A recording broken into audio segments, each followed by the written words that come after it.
This is HSBC Global Viewpoint, your window into the thinking, trends and issues shaping global banking and markets. Join us as we hear from industry leaders and HSBC experts on the latest insights and opportunities for your business. A heads up to our listeners that this episode has been recorded remotely, therefore the sound quality may vary. Thank you for listening.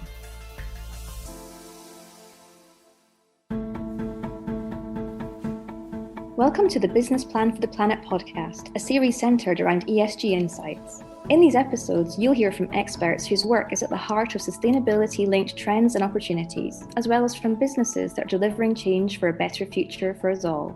Join us as we shine a spotlight on their commitment to a sustainable future. Hello and welcome. Thank you for joining us from wherever you are, right across the world. Joining me, I have Mark Carney, the UN Special Envoy on Climate Action and Specialist Finance Advisor for COP26, plus Noel Quinn, the Group Chief Executive of HSBC, also Chair of the Task Force of Financial Services Sector. Welcome to you both. So today we explore how the UK believes it can become the leading economy in the race to net zero. Also how we can generate greater growth through green innovation, through finance and through trade as well, and how we will deliver our clean energy targets. The G7 met 2 weeks ago. They came out with a communique, paragraph 37, an unprecedented and interdependent crises, an existential threat to people, prosperity, security and nature. They define 2021 as a turning point for our planet, and I'm quoting from the communique. I'd like to ask you both, Mark, I'll come to you first. You weren't in Cornwall, but do you think that this is achievable? This can be a turning point for our planet? Well, we have to make it the turning point for our planet. The G7 has first put down the gauntlet, secondly, taken some of the steps necessary, including in Cornwall, some of the necessary steps in the financial sector, for example. But there's unfinished business. We've left this late, which is why the urgency of both the presentations and in your voice, quite rightly, and more needs to be done every day, every week. And it was why Climate Action Week is critical. Noel, you were there in Cornwall. You were there having dinner with Prince Charles. Well, we didn't quite have dinner, but we had we were the warm-up act. Okay, you had a sandwich with him. But 2021, a turning point. Is there really that mood? Because in the end, there was disappointment. They didn't commit to 100 billion. I think there was a very positive mood. There was strong engagement, and I was encouraged by the dialogue we had in Cornwall and the dialogue we had before the meeting in Cornwall. I'm going to stand back a little bit and, do I think industry, commerce, the financial sector has woken up to the need? I do believe. But now it's about turning that desire into tangible action. And that's where I think we, the private sector, together with the governments of the world, need to find pragmatic solutions to turn the good intent into action. And I liken the next 5 years to 10 years to being the next industrial and commercial revolution that's taking place. Yeah. I think over the last 155 years of HSBC's history, we've seen economies change dramatically. I think we're about to see the exact same thing happen in the next 5 to 10 years. Industrial revolution and technologies will change the way industries operate. 10 years, of course, is too long, actually, because of the carbon and everything else. 5 to 10 years. Yeah. 5 to 10 years, but there has to be tangible progress.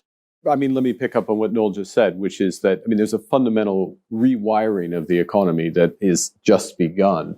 And it's that scale of change that is necessary in order to accomplish the climate goals. Now, that does take, it has to start now, but it will take the balance of the decade to really break the back of it. I've seen both of you talking about this at various points. Let me put to you, actually, that even if there's disappointment that we're still not going fast enough, there has been remarkable progress in the last few months. There's been remarkable progress. Let me, again, reinforce something Noel said. This is fundamental. This is one of the core, and I would say for most companies, most financial institutions, this is now the top strategic issue. That was not the case. Without doubt. Without doubt. You see it in the conversation. It is all of my conversations and all of your conversations. These are CEO conversations. They're board conversations. They're informed conversations. And they're conversations that are shifting from commitment to action. So strategy into implementation of strategy. So that is a sea change from where we were even a year ago. Yep. Even a year ago. There were leading institutions that were there, but the mass of financial institutions, the mass of companies were not there. Now that absolutely essential in order to move. Execution will be critical. Because both of you, I think, have said, if you're not signed up to net zero, we have to assume you're not going for net zero. Are there any waverers and laggards still? Are you seeing? I think we're in the process of signing up. So I don't think it's a case of those that are signed up are on board and those that haven't yet signed up aren't on board. I think a number of companies and financial institutions are still going through that transition from, yes, we've got to do something, into what exactly does net zero mean? How do we make that become a reality? Because boards don't want to sign up for something that they can't see the execution path. And therefore, I do think even now there is a period of learning that's going through for the industry over the next 6 to 12 months. And I think more institutions will sign up for net zero. What's the option? The option as a financial institution, you only have two. Sign up for helping your clients transition their business models to the new technologies and the new approaches, and you bank them on that journey, or you withdraw from them. If your investors are putting you under pressure to make your balance sheet net zero, then your second option is just to withdraw from fossil fuels. But that doesn't change the world. But let me put to you what Jane Fraser of Citibank said, the new chief executive there. She said at the Biden summit on the 20th of April, she said, convincing customers is still really, really hard, to quote her. Are you finding that? Let me say two things. One is that this is a net zero COP. By November, it's a net zero COP. We've gone from 30% of the world's emissions covered by net zero commitments of countries to 73% of the world's emissions today, looking to continue to grow that. If you're a company operating in those jurisdictions, the question is, are you running off your business or are you managing your business to net zero? So I think the question is asked in the run-up to COP. The second point is, what does that mean? What does the transition mean? Who can you finance? And it's critical that we build the understanding and the tools and the clarity that in order to get to net zero, there are some big, heavy emitting industries, think steel, think cement, think manufacturing, that need capital in order to get emissions down. And so net zero isn't about withdrawing from the economy, but it's actually more engaging with the economy. We're not going to shrink ourselves to net zero. We need to invest and grow ourselves to net zero. So both of those are essential. And for clients, and no better place to speak to this, but with clients, it is engagement for the types of investments. And I think this is a little underappreciated, the sort of retooling of business, the business process re-engineering. Think distributed generation in electricity. That's where the electricity sector is going. That is a fundamental change to how we manage electricity. It's very exciting. It's much more efficient. It's much greener. But clients need to understand that, and some are slower. So, no, what's it like convincing your clients? You're operating in 60 countries. I'm finding over the past 12, 18 months that clients are actually coming for that dialogue proactively rather than us having to go to them. In every country? Yes, I am. In any countries that I'm operating in, I'm finding that commitment from our clients to want to get on this journey. They realize their business models and technologies will need to change. If you're in the automotive sector, your technology base will change over the next 5 to 10 years. If you're in the energy sector, your technology base will change. They accept that, the CEOs understand it. They need support in making that change become a reality. And that's where the finance sector actually should be on the front foot, financing that transition that needs to take place. And that's exactly what I'm hearing. Now, I think COVID has helped in that regard, because I think everybody in the world has had a wake-up call on how fragile the global economy is. So and even your bank has learned, you've said that publicly. Yeah, we've learned. And I think with that wake-up call, I think the pace of change has accelerated over the past 12 months. Mark? So let me give an example. You're in the auto sector and you know you need to change. You can't sell zero emission or internal combustion engines after 2030 in the UK and Europe and basically around the world. So what do you need to change? You need to rechange your models, your fleets, but all of a sudden you need charging infrastructure. You need reliable charging infrastructure. Well, one of the things that the financial sector can help with is, well, do you actually need to own that charging infrastructure at the same time, or you need to do a lot of R&D over here? Well, the answer is no, you don't. And the capital that's coming in can help disaggregate and leave for the core competency of the business. What do you need to focus? You need to focus on powertrains, drive chains, the computing technologies. That's part of the autos. That's part of the conversation that's happening, and that's why that's one example of why it doesn't happen overnight, but why it's so fundamentally strategic for business. No, what about SMEs? Because SMEs make up the majority of most economies, not the big well-known names, the supply lines and so on. What are the conversations like with them? Because they have to be convinced as well. I think it's less about convincing. I think they're in essence the supply chain to the major producers. So as the major producers and the manufacturers are changing their business models, it's going to change the SMEs. Do they realize that? Yes, they do. Now, they need help because they don't have the internal research and development departments that maybe a major corporate will have. So they need help from the larger organizations to understand the way industries are changing. They need help from banks to help them understand what's coming down the path for some of the industries they operate in. And they're going to need finance because they're going to have to invest as well. So I think the SMEs, to be honest, are going to be following very quickly after the major producers. And they feel encouraged, do they? Even if they've got liquidity problems and cash problems? At the moment, their primary focus, to be honest, at the moment is COVID and recovery post-COVID. So I wouldn't say number one on their list is sustainability. Number one on their list is survival post-COVID. And that's understandable. And I think it's a challenge, but the governments have done a great job. To be fair to the governments around the world, every single government has stepped up and provided great support programs. The regulators, the Bank of England here in the UK, the Fed in the US, the Hong Kong authorities, they provided great support in this crisis to help companies survive. The next 6 to 12 months will be the big test. Thereafter, sustainability will be the number one priority. What are you seeing? You've had great success already on TCFD. What are you seeing, Mark, in terms of the kind of galvanizing that you've had to do? It's very encouraging. So TCFD, which for those who don't follow it, is consistent climate disclosure, not just carbon footprints today. You want to explain what TCFD is? That's what I'm explaining. I'm explaining it quickly. So, and where it's going tomorrow, we will get a common standard across the major jurisdictions. That, by the way, one of the things coming out of Cardiff Bay G7 summit. Second thing, we've gone from 8 in Paris to 90 of the world's central banks. Together covers 85% of global emissions.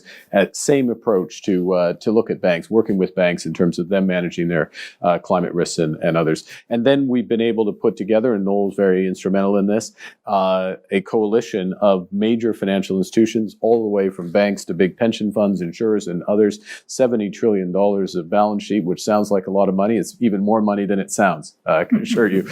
That's committed to net zero, not in some distant future, but with tangible plans, short-term decarbonization plans, 5-year objectives, annual reporting. That's the type of lining up of the core of the system, and that's on a global basis. Now, there's more to be done. There's more to crowd into that coalition, and we'll work to do that. But you're really squeezing a lot into a short time at the moment. Yes, yeah. And both of you are nodding agreement there. So what we're trying to do as a subset of that is take TCFD down to the next level for banks. Yeah. So we're working as a subgroup of banks on a practitioner's guide for banks, that when you use that phrase, net zero, you have to put in place the following framework so that there is credibility in your subsequent reporting, your target setting, your disclosures in your report and accounts. And that practitioner's guide, we're trying to bring together the first cut of that for September, pre-COP26. And what we're saying is, if you as an institution, as a financial institution, believe in net zero, then you should turn that commitment into the following architecture. You're chairing the task force, Yep. Noel, Glasgow Financial Alliance for Net Zero, GFANZ. No, well, I'm chairing an SMI task force, Okay. Which is part of GFANZ. Okay. Yeah. But how is that going? What are you seeing in terms of the coming together, both of you? So on that task force, we have 11 of some of the largest banks in the world, and we're bringing definition to net zero. We will be publishing that practitioner's guide that says this is how you set near-term and medium-term targets, how you use science-based, sector-based targets, how you disclose your current carbon footprint, and how you disclose progress against that current carbon footprint over time, and how you transition. And bringing definition to what is sustainable infrastructure investment. So when you're financing infrastructure for sustainability, making sure that there is credibility in that definition. And that's what we're working on at the moment. Mark. And then what we're doing at GFANZ is we're taking that work, we're spreading it out from the banks, across to the pension funds, the insurers and others, so across the financial sector. And then in addition, saying to businesses, this is the type of information, the specific type of net zero information that we need across the financial sector to make the capital allocation decision, to invest and to lend, so that is as consistent, efficient, decision useful as possible. And on top of that, then working with the World Bank and others and governments to say, this is what you need to do. Don't do all this other stuff. Focus on these things, because that's what will really unlock private capital for the emerging and developing world. So let me put this to you. What does delivering a net zero investment portfolio actually entail? How do you scale up financing adaptation in developed and developing countries? So which one do you want? Well, let me start on the first, and Noel touched on a bit of this, which is my portfolio. Let's say I'm lending to energy companies, utility companies, energy infrastructure companies. For all of those, I need to have a perspective, and I can get that perspective on what is the science-based target? What is the pathway for each of those subsectors to get emissions down, given technologies today? How much of that is absolute emission reduction? It's the vast, vast majority. Is there any role for offsets to offset what I can't get done in the initial element? And then when I have my portfolio, I'm thinking about each asset, each company relative to that pathway. And the big judgment I want to make, and the thing that's going to really move the needle, is who can I put money behind, lend or invest to, that I can move from up here to down there? In other words, and all of that is savings on emissions. Or who should I divest from or not invest in because they're not moving fast enough? Those are the types of judgments I'm making in my portfolio. So let me give you a tangible example on one industry, long-haul flights. The most likely technological solution for long-haul flights' carbon footprint is sustainable aviation fuel. The technology has been proven. It has around about an 80% reduction in the carbon footprint. But there aren't enough plants to refine the sustainable aviation fuel at the moment. So there's investment needed in that refinery infrastructure by the oil companies. They need to see a strong demand signal from the airline industry that sustainable aviation fuel will be part of their fuel mix going forward. I think if that demand signal comes in a strong enough form, then the oil companies will invest in the refinery plants, and the finance sector will provide the equity and the debt to fund the build of those plants. And that has the ability to change the carbon footprint of long-haul flights. Now, a lot of people say, well, is hydrogen a solution for that? The reality of life is, if we're working on a 5 to 10 year time frame, you can't get a re-engineering of plane technology, but you can get a re-engineering of fuel technology. And that's a very classic business case that we need the demand signals to create the revenue to build the plants, and then that can be financed. And that's the sort of thing we're working on, industry by industry, sector by sector. And that will be a huge investment curve that needs to be funded. As you've raised aviation, I have to ask you, do you worry that investment in aviation is going to be a stranded asset at some point?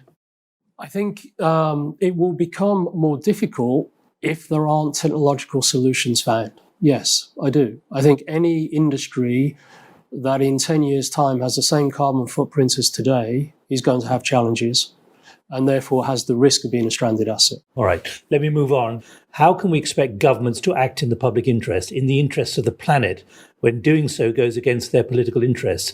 I've heard politicians privately say very explicitly, we've got to think of the next electoral cycle and worry about that rather than the future of the planet. Well, I think the first thing, this has been part of the tragedy of the horizon, is the political cycle is shorter than the cycle of, the largest physical manifestations of climate change. Now, I would submit to Kevin and to you, Nick, that what we have started to see is that is changing. Why is that changing? Because of the weight of public opinion has shifted. I'll go back to my native Canada.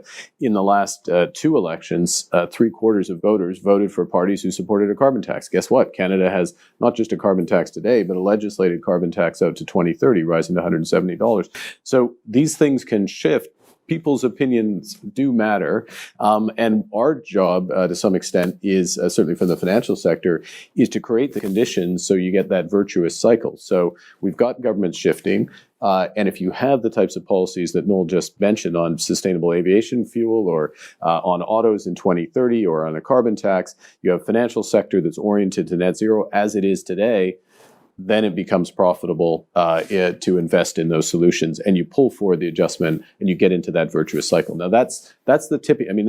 I'll give you we've got lots of bad tipping points on climate. That's the good tipping point that's happening right now. And I sense we're progressing towards that tipping point. We're not yet there. Yeah. But I do sense the momentum in public and private sector and the financial services sector is moving towards that tipping point. How can we educate consumers better on the impacts of their purchases without implementing polluter pays laws or adding pressure to extraction-based businesses through government policy? But I was very struck by Sir David King, who you both know, former chief scientific advisor to the UK government, and the Climate Change Advisory Group, I think it was, where he said very clearly, governments are not being clear enough about what the public has got to do in order to support what you're doing. Do you agree with that? I'm seeing some innovation in that regard. The private sector are actually starting to provide more information to their consumers. So the credit card industry is doing that. So that when you spend on your credit card or you go shopping, that you're seeing a report back to you on what your carbon footprint is from that purchase. So I think private innovation will close some of that gap. It doesn't always have to be government policy. But should governments be more upfront, more clear, more directive about what people have got to do? In the UK, it's about 26 million gas boilers, for example, and people saying, so what do I do? Right. Yeah, well, exactly. I mean, and the objective is going to be 600,000 heat pumps on an annual basis, and the government's building that out. The financing coming in behind that, so that is an example of what's going to change. I mean, the government's also. You feel confident about that, Mark? Do you? Well, I feel confident about the need to do that. The fact that it's part of the government's plan. Of course, it's got to be executed, but the components are coming in. Look, the challenge is it's a welcome challenge because it focuses the mind. Let me make one other point, though, which is Noel rightly mentions the credit card companies. One of the other things that's changing is actually the ability to track carbon all the way through the supply chain. It's getting ready to be at scale. I mean, this is one of the applications of distributed ledger technology, is to track carbon all the way through. And so you know exactly what you're using, and you can hit. This helps with the SMEs and it helps with consumers in terms of focusing in on where we can make a difference. But do you believe the government should be far more assertive and on the front foot in the 60 countries where you're operating, including the United Kingdom? Because after all, the UK government on Saturday withdrew a particular support for a government grant for trying to reduce carbon emissions. Suddenly it was withdrawn with 4 days' notice. I think there's a combination of real high-level macro policy statements, and then there's some more micro or sector-based policy statements that governments can and should consider. And for example, the sustainable aviation fuel, in my mind, is not a big macro policy. It's a sector-based policy where they could say that we want airlines to purchase at least 10% sustainable aviation fuel by 2030 as a step towards a transition for that industry. They could make similar statements for other industry subsegments that can create the market conditions that will then encourage investment and investors to fund that transition. So I think it's at both levels. And I do sense governments are more and more having that appetite to be quite micro in their intervention in policy. Do you have to push them? No, the UK has already gone there in the auto sector with the 30% commitment, the 2030 commitment on the combustion engine. I think there are other examples like that will come down the path. I think what they're looking for is suggestions from private sector on what signals the government should be sending at quite a specific level. And I think we all have a responsibility to help them form those signals. Would the financial institutions and banks take risk to finance green projects, even if the rate on the line are a bit risky?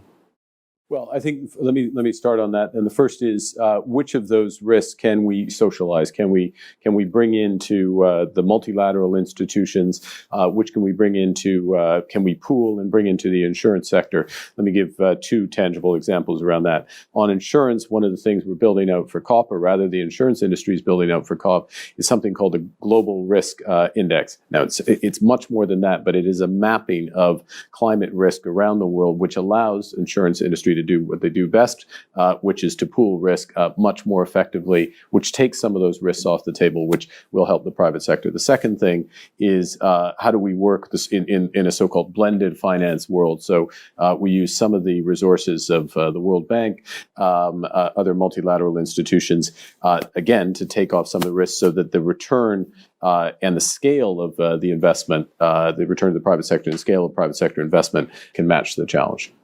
The solution is blended finance, and that is there are certain types of risks that the likes of MDBs are better place to take, and there are other types of risks that the private sector is better placed to take.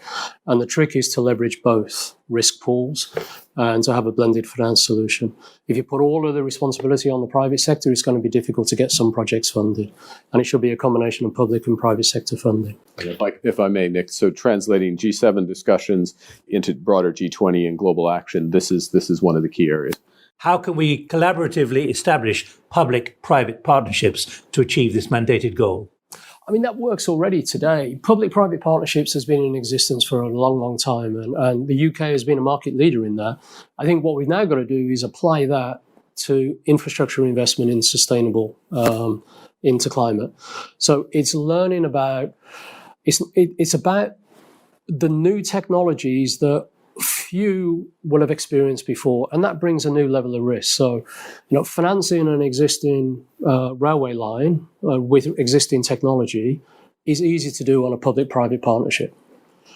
Financing the investment into a brand new technology with an unproven business case and an unproven technology is where you get a new set of risks that are harder to understand for the private sector. And that's where I do think there's a combination of public and private sector financing will be the solution. So very often it's not about can you get the public and private sector to work? You can, but it's getting it to work on new technologies and new business cases that's the challenge. And new mindsets as well. And new mindsets. Let me give you a question which I think brings together a lot of what you've been talking about how you incentivize.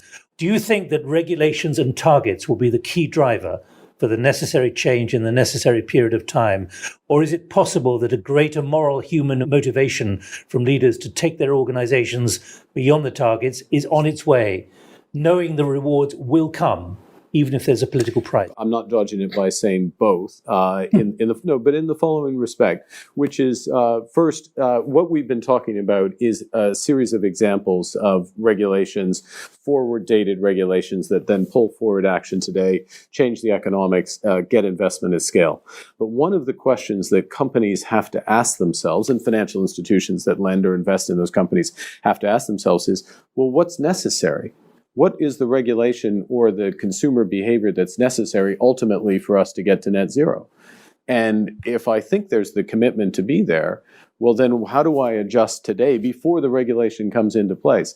And that's why we put a lot of emphasis on net zero plans. That's why we put a lot of emphasis on forward looking, on scenario analysis and the pathways. And the question for every board and every senior management team is, well, what does your strategy look like? What does your business look like if we collectively, for moral and intergenerational fairness and other reasons, if we do what we need to do in order to get to 1.5 degrees?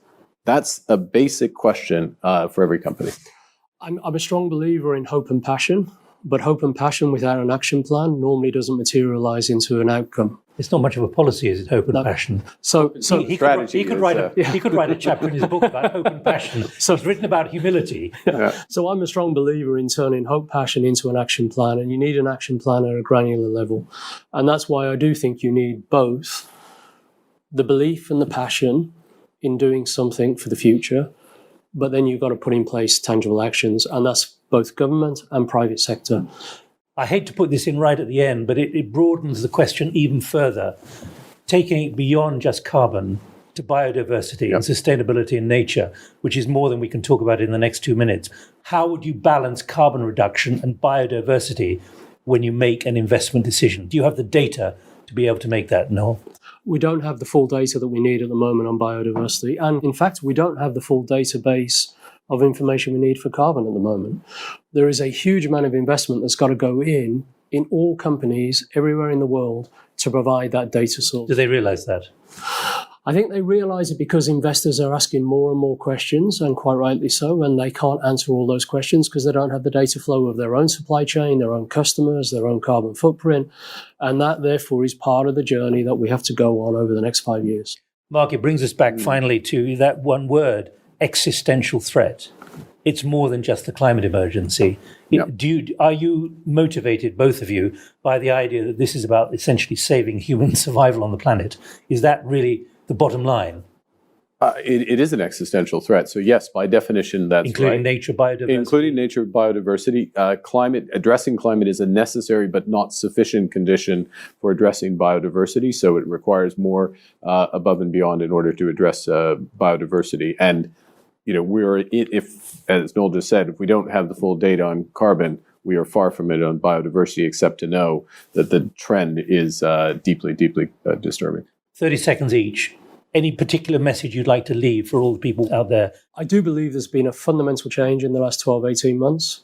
And now we've got to turn that passion, that hope, into tangible action. Mark? I think that's exactly right. And we've made tremendous progress, but we've left it very late. So we have a huge amount yet to do. Is it too late? It's not too late yet. When is yet?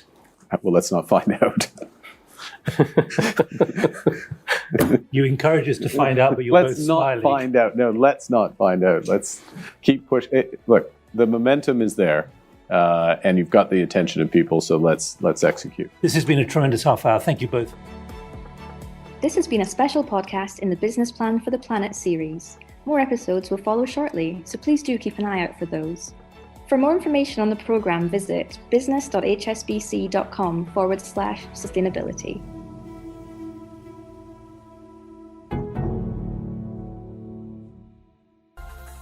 Thank you for listening today. This has been HSBC Global Viewpoint, Banking and Markets. For more information about anything you heard in this podcast, or to learn about HSBC's global services and offerings, please visit gbm.hsbc.com.